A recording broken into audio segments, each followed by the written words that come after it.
I'll give you one other thing that changed my life.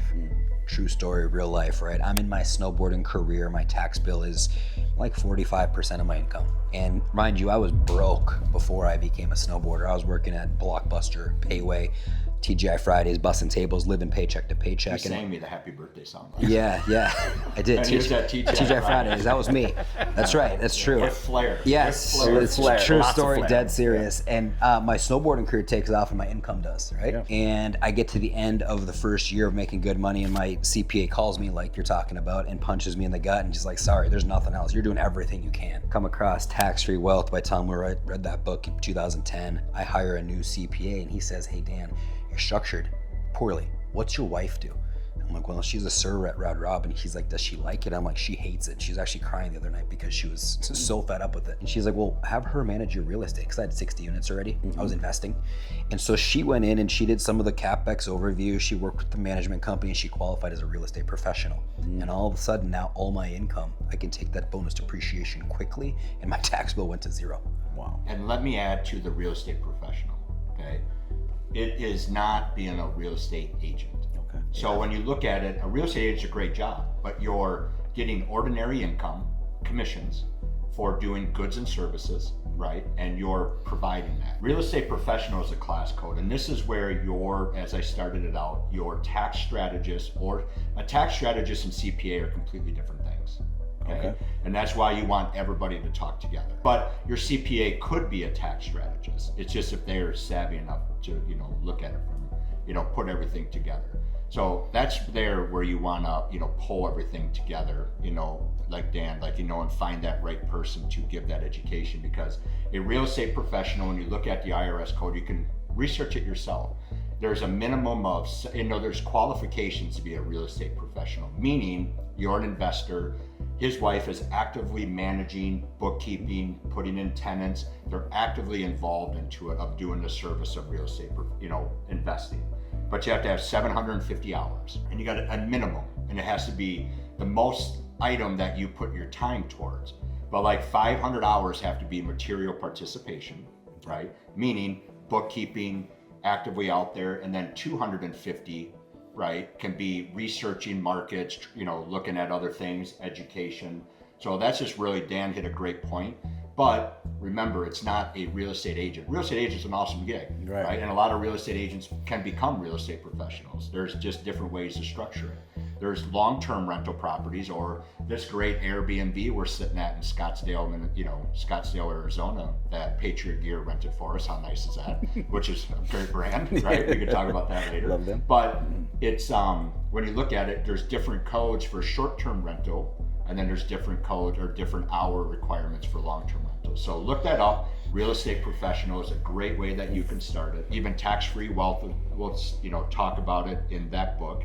And that'll just put you on your own path of education. If you're sitting there making good money, whether that's W-2, business income, whatever, and you feel like you should be further ahead than you are, it's probably not an income problem. It's a structure problem. I put together a free blueprint that breaks down exactly what I mean by that, and it covers the 3 tax buckets, why most real estate actually fails as a tax strategy, and the capital framework I personally use to evaluate where money should go as income grows, and it's completely free.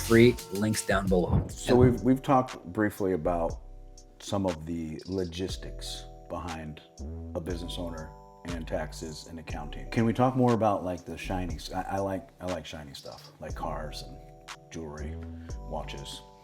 What about the property, the investment? What do you guys suggest when it comes to like what I'm getting into, possibly a $100,000 investment? What is something that someone like me or someone out there could jump into and get excited about? Because if you're not excited about that, I want to be excited. You're a snowboarder, right? Yeah. Doing a crazy flip, doing a crazy jump. I was a snowboarder. Is exciting, right? Yeah. For me, purchasing or getting involved in real estate is something I'm excited about. I want to chase that. So, I mean, for everyone listening, it's going to be different based on what you know, right? So for you, if you were just starting out, you would want to first get educated on what you're going to buy, right? You want to get clear on your criteria and what you can handle, plus you're limited on capital, right? Yeah. So you got to get clear on that piece. If you don't want to go through all of the mundane, like the mundane and all of the education, you can partner with people who are doing it, who have a track record, and then you can get on what they're doing. You can do it as a limited partner, you invest passively, or if you get to know and build a relationship, you could potentially be a part of the team putting the deal together. Okay. Yeah, so for an example, like Travis was just mentioning, we're buying a deal in Plano, Texas. It's 229 units. For us, one of the big pieces of criteria that shifted over the last 4 years is we're only buying A+ locations, period. If it is not an A+ location, we are gonna pass right now because of the opportune time to buy. The market's been in distress. There's not many buyers like there used to be. Prices are down significantly, and it puts an opportunity to cherry pick the best locations. And the best locations, as you can imagine, Blake, are going to be far easier to manage, far more predictable to drive value. So for us, it's what's our criteria now? And our criteria shifted. Over the last decade, our criteria shifted dramatically. And what would that cost to get involved in a limited partnership like that? Well, the cost is your investment if you're a limited partner. So if you're a passive investor and you're like, hey, I'm looking to put $100,000 to work. Now you invest and you own the LLC. You're a silent partner. Okay. You're along for the ride. You are basically waiting for feedback from the general partnership team each month to give you an update on here's what we did, here's how it went, here's our value add strategy, this is what we're seeing in the submarket, here's your distribution, here's your K1, and you're just literally along for the ride. But that is how you get to know a group. They have a great deal. You want to get to know the group very well.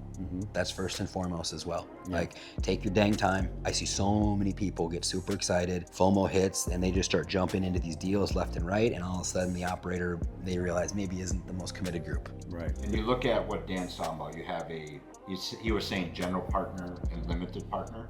So basically you're in partnership with the group, and you have the operators, they're putting the deal together, they're sourcing the deal, all the underwriting, etc., making sure and putting what the returns are going to be.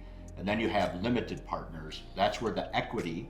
So if you can think about if you bought a home, right, you're going to put 25% down on $100,000. You have $25,000 of equity. Yeah. Okay. So think about that, where the limited partners are investors, and you always want to look at deals where you have general partners who are the operators, and you want the principals or the owners of the general partnership company that's doing that. Also our LPs, they're personally also investing the money. That's what Dan does. He owns a company called Granite Towers Equity Group.